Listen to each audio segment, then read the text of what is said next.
know, almost for a second there, I thought that we made it past the point where you and me, we were equals at last. When we made it past the hate, you can love who you love and marry who you date.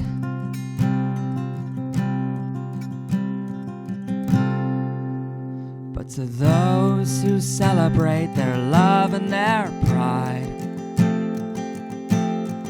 and aren't afraid to fly a rainbow flag outside, know you'll always be dancing out there on that floor. No one can take away the beauty you wore. And though there are monsters hell-bent on being seen, you're the ones I'll remember today, from June 12, 16.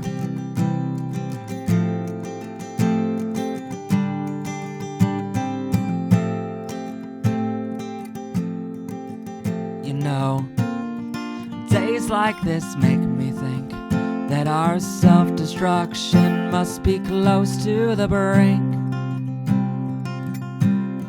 How can we have come so far, and yet hate shows itself in the middle of this bar? How can we get past the hate when you can love who you love and marry in all 50 states? But to those who celebrate their love and their pride, aren't afraid to fly a rainbow flag outside, know you'll always be dancing out there on that floor. No one can take away the beauty you wore. And though there are monsters hell-bent on being seen, you're the ones I'll remember today, from June 12, 16.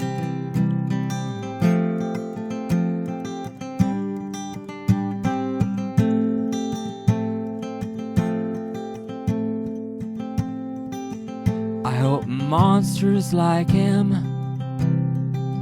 don't just make us afraid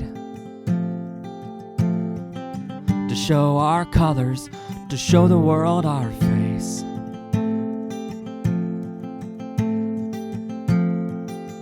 I hope heroes like you are what our kids aspire to,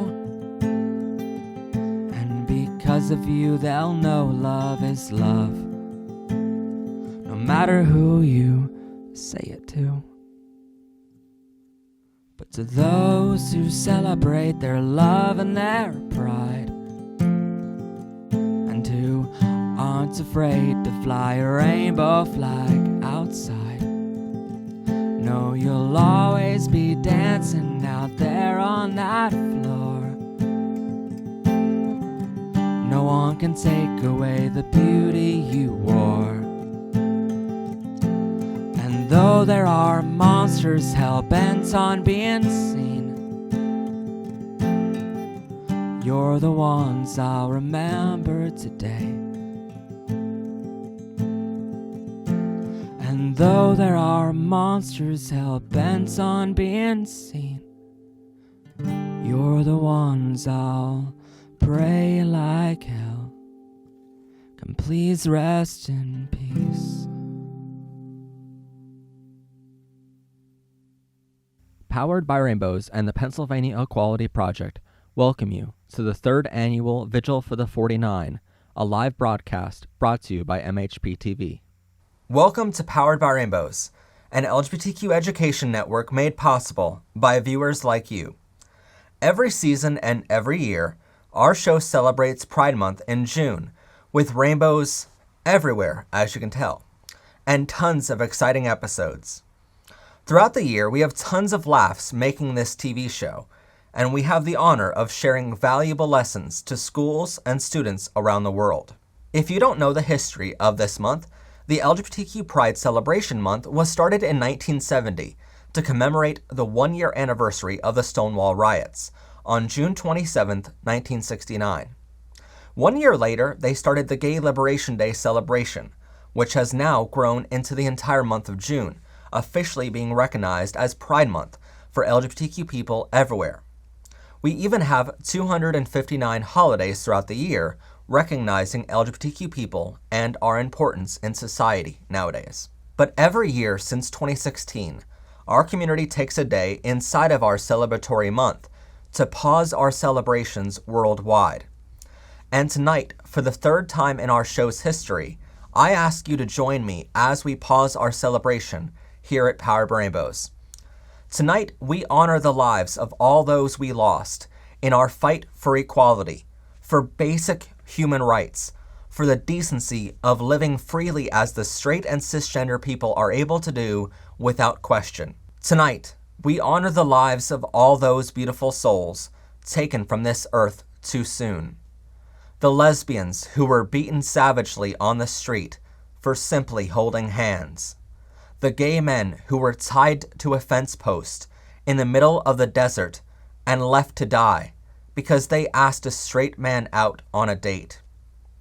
The bisexuals who were shot dead in the streets because they didn't pick a side in what society considers normal. The transgender individuals who were stabbed countless times because they wanted to use the appropriate bathroom. The queer kids who were pushed to suicide because bullies are relentless. The non-binary NBs who were killed just because their gender identity doesn't align with the gender stereotypes that the older generations forced onto ours. The intersex individuals who were beaten and the asexuals who were pushed to suicide because society kept forcing them to feel less than. The LGBTQ people taken from this life from HIV, AIDS, and related causes because doctors back in the day honestly thought death was a worthy punishment for being LGBTQ.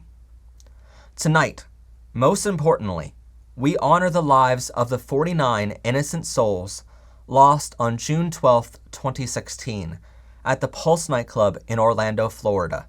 This evening's broadcast is a collaboration vigil by the Pennsylvania Equality Project and Powered by Rainbows. Both of these efforts are for the empowerment and education for the LGBTQ community. We fight every single day for our basic human rights of life, liberty, and the pursuit of happiness. But more importantly, we fight to end tragic events like the one which occurred just 5 years ago tonight. On the evening of June 12, 2016, the Pulse Nightclub in Orlando, Florida, was getting ready for another thriving night at their gay nightclub. They were hosting a Latin night promotion event, so most of the patrons that night were Hispanic. The Latin night event was running smoothly and was nearing final call. But that night would be the Pulse Nightclub's final night in business and would shake not only the city of Orlando, but the whole world to its core.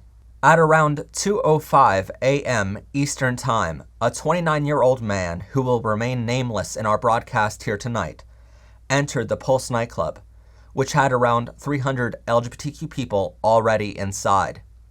He was carrying with him an AR-15 style assault rifle and a handgun. He exchanged fire with the Pulse Nightclub police officer at the entrance before gunning his way inside. At 2:09 a.m. Eastern Time, the Pulse Nightclub posted to its Facebook page, "Everyone, get out of Pulse and keep running." A 911 call made from inside the club shortly after the shooting began later revealed through its recording that the gunman was shooting while pledging allegiance to the leader of the Islamic State. With several LGBTQ patrons already murdered, additional officers arrived at the scene, and a secondary shooting spree began. It was now just 13 minutes into the terroristic attack but it was later revealed that by 2:18 a.m. Eastern Time, the gunman was held up in the restrooms of the nightclub, and he took hostages into those restrooms with him. As the police forced him back further into the building and into the restrooms, police further back in the line were beginning to rescue people in the main nightclub space. The police in the building at the time rescuing the survivors said later in interviews that there was so many people lying on the dance floor, they began demanding, quote, "If you're alive, raise your hand." By 2:35 a.m., the gunman told police he had explosives in the building in order to keep them at a distance. At 5 a.m. Eastern Time, 3 grueling hours into the mass shooting, the police chiefs made their ultimate decision to breach the back wall of the nightclub with explosives and storm the building with force. It was through these large holes, created by the police explosives, through which dozens of other people still inside the building were able to escape. While police were storming the building, and while innocent people were running for their lives, the gunman emerged. The police immediately neutralized the threat, saving dozens of additional lives. It would later be known as the deadliest incident of violence against the LGBTQ people in the United States history. Before the Pulse Nightclub incident, the deadliest attack of violence against LGBTQ people in the United States was the Upstairs Lounge arson attack, which occurred on June 24, 1973. That event took place in New Orleans, Louisiana, on the final night of Pride weekend in the city. The official cause is still listed as undetermined origin, but the 3-story building was set on fire, and the culprit is believed to have been a man who was ejected from the bar a night earlier and who took his own life in November of 1974. The arson attack resulted in the death of 32 LGBTQ people, but sadly the Pulse nightclub shooting more than surpassed its record. Pulse was the deadliest terroristic attack in the United States since September 11, 2001. At the time, it was the deadliest mass shooting by a single gunman in the United States until 1 year later, when a gunman opened fire on an audience of country music fans in Las Vegas, Nevada. In the weeks and months following the Pulse nightclub shooting, the world came together like no time before to help the victims, the families, and the LGBTQ community as a whole. Hundreds of people lined up to donate blood. The 2 hospitals who treated the wounded announced in late August that they will not be billing the survivors or seeking reimbursement. The city of Orlando offered free plots and funeral services at the city-owned cemetery for those murdered. Equality Florida, which is the largest LGBTQ rights group in the state of Florida, started a GoFundMe, raising over $750,000 in the first 9 hours and $7.85 million in the first 3 months. The mayor of Orlando, Mr. Buddy Dyer, started another fundraiser campaign called One Orlando, which raised over $23 million, thanks in part to $1 million donations each coming from the nearby Walt Disney Company and Universal Orlando Resort, owned by NBC Universal. For those in our country who seem to think marriage equality is enough for the LGBTQ community, allow me to remind you that marriage equality passed the U.S. Supreme Court on June 26, 2015, almost a full year prior to this mass shooting in Orlando.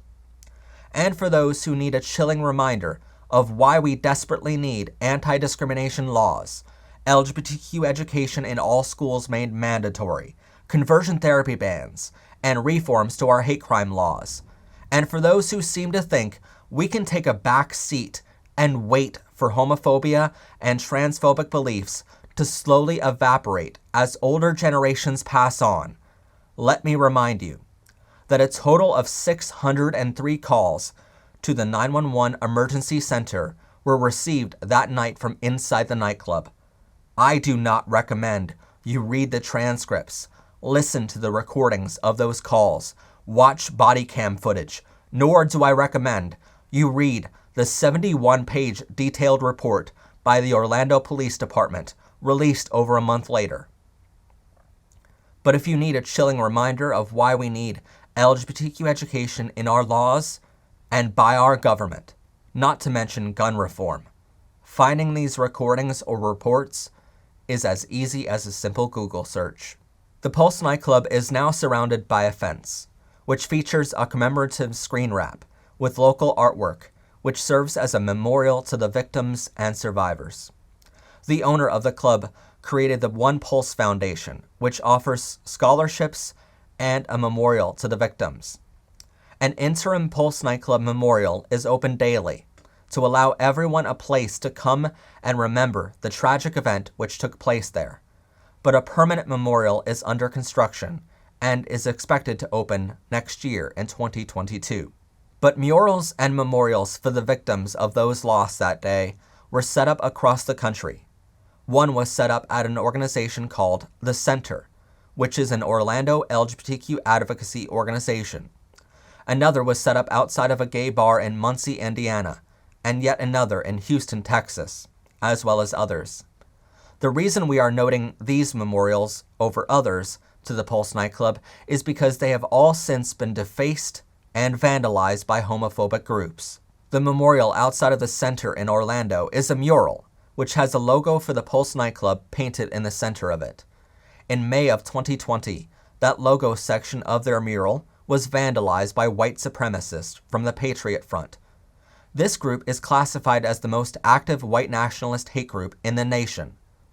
Earlier in the same month of last year, the center's phone lines were cut, pausing them from their LGBTQ counseling services.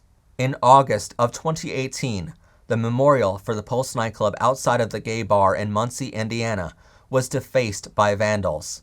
And a few months later, in 2018, the mural painted as a memorial for the Pulse Nightclub in Houston, Texas, was defaced, with the vandals writing the words, quote, "Stop your gay agenda." But even if there was such a thing as a gay agenda, our message would be filled with love and hope. Because in the face of hatred, love will always, always win. As you'll probably notice, the memorials for the victims of September 11th, 2001, and other tragic terroristic attacks which occurred in this country and beyond our borders, they don't get vandalized. They don't have people proud as hell of what happened there. And yet, for attacks against our community, this happens far too often. In the moments that follow in this broadcast, we will be showing you the 49 names of those who were killed during the Pulse Nightclub shooting on June 12, 2016. As their names are shown on the screen, please pause with us to remember that a majority of these 49 were murdered in the first 13 minutes of the attack. Our broadcast here tonight began at 2:05 a.m. Eastern Time, which is the exact moment the gunman entered Pulse Nightclub and began shooting. That means by this moment in our broadcast, a majority of those whose names you'll read in a moment were already on the floor, dead. 5 years ago tonight, the world paused to take a look at what true hatred looks like. It saw this violence on every news channel. Since then, the world has sadly watched time and time again how the victims of this terroristic attack aren't treated as equals, as their memorials are defaced and vandalized by homophobic hate groups and individuals. The truth is, we can only celebrate this Pride Month because others gave their lives and shed their blood, so we can have the limited freedoms we're graced with in the United States. But if there's one thing we can take away from such a tragic event, I believe their names should be 49 more reasons why we absolutely must keep fighting onward. 5 years after those 49 innocent people were brutally shot and murdered by an extremely homophobic and transphobic man, the Equality Act sits on the floor of the U.S. Senate, and Republicans and Democrats alike are refusing to vote in favor of the basic anti-discrimination and basic human decency it would offer to LGBTQ people across the country. And across our so-called great country, where all are promised a life of freedom, state legislators are spending their time in office this year passing laws to restrict the basic human rights of transgender and gay people everywhere.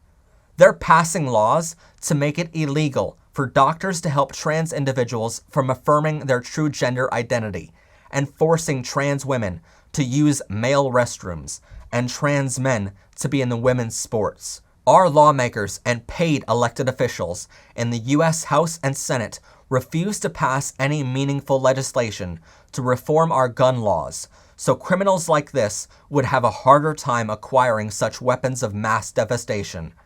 Our lawmakers refuse to take a vote on conversion therapy bills to ban the practice of pushing children to suicide.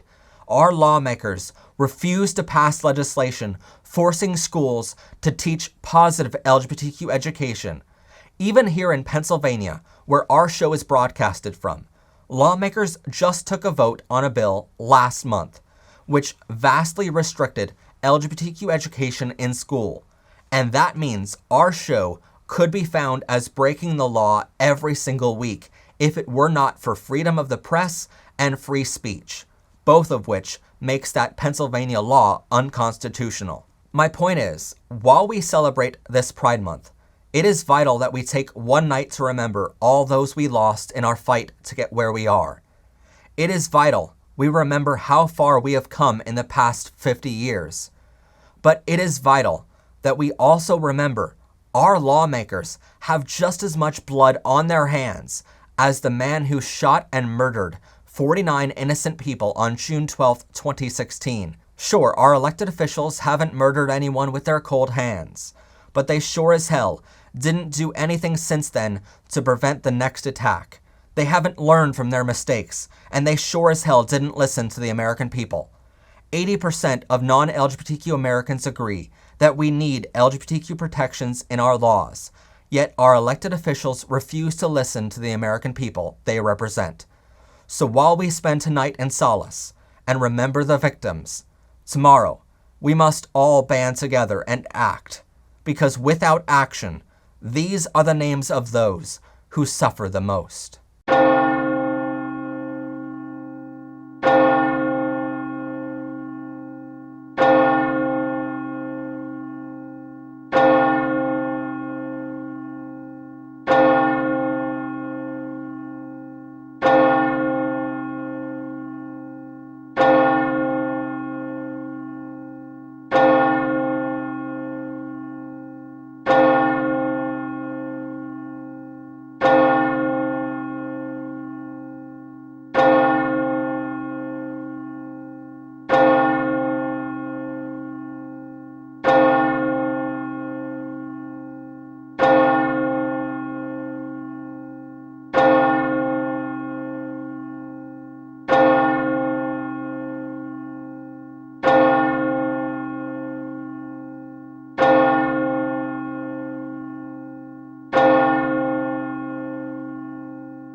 still shocking.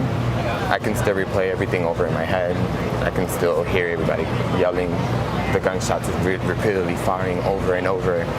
It's just, it would be different if it was just like maybe one or two, but it was just over and over and over, and you can hear it stop for a second or two and then start all over again. Just bullets being fired over and over, and I couldn't believe what I was listening to and seeing.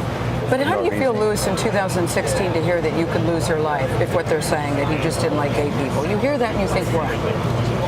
It's like I can't step outside my house. Just me leaving my house is a risk now. The place where I thought it was always comfortable to go to, now I have to double think everywhere else I gotta go to. I'm like, can I go to the mall and not anything happen there? Like, it just can happen anywhere, and you would never have thought that. Is it hard to speak out now? A little, yes. It's very hard to get everything out and trying to figure out like what happened and cope with everything and really know what happened and how everything went. Okay, first text was at 2:25 a.m. and he states here, it says, "I've been shot at a club. I'm dying. I love you.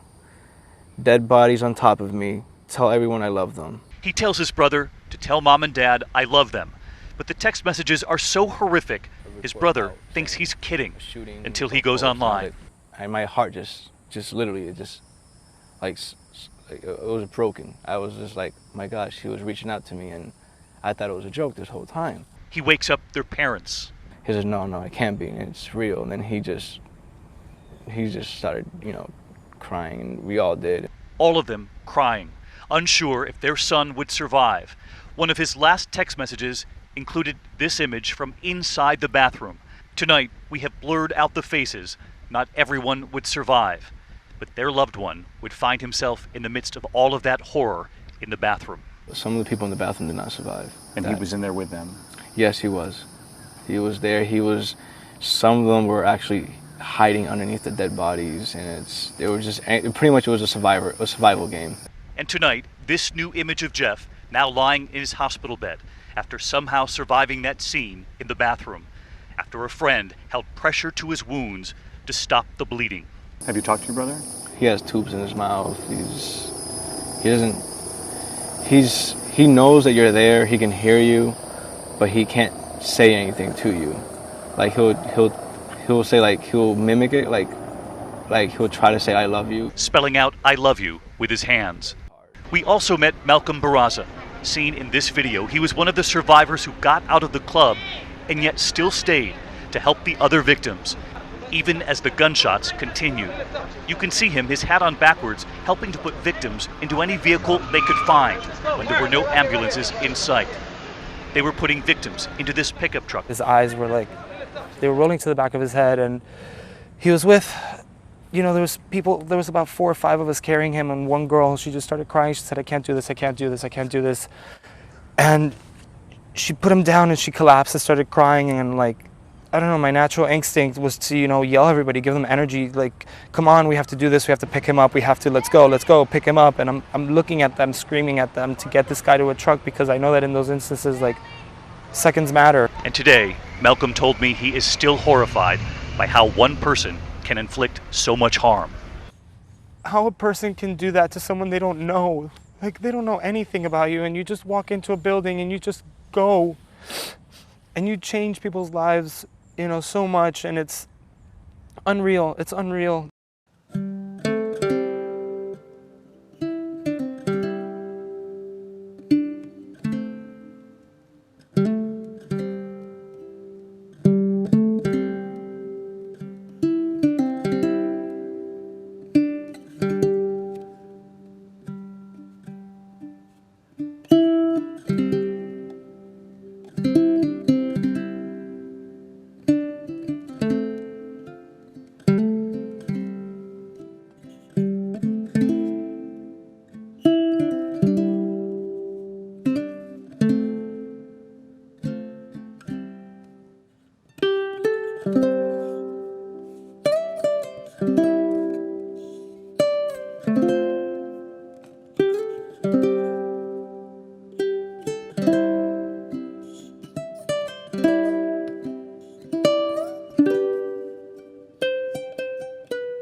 Thank you for joining us for our 3rd annual Vigil for the 49. To get involved in bringing meaningful change, please go to paequality.com or our website at prideclassroom.com.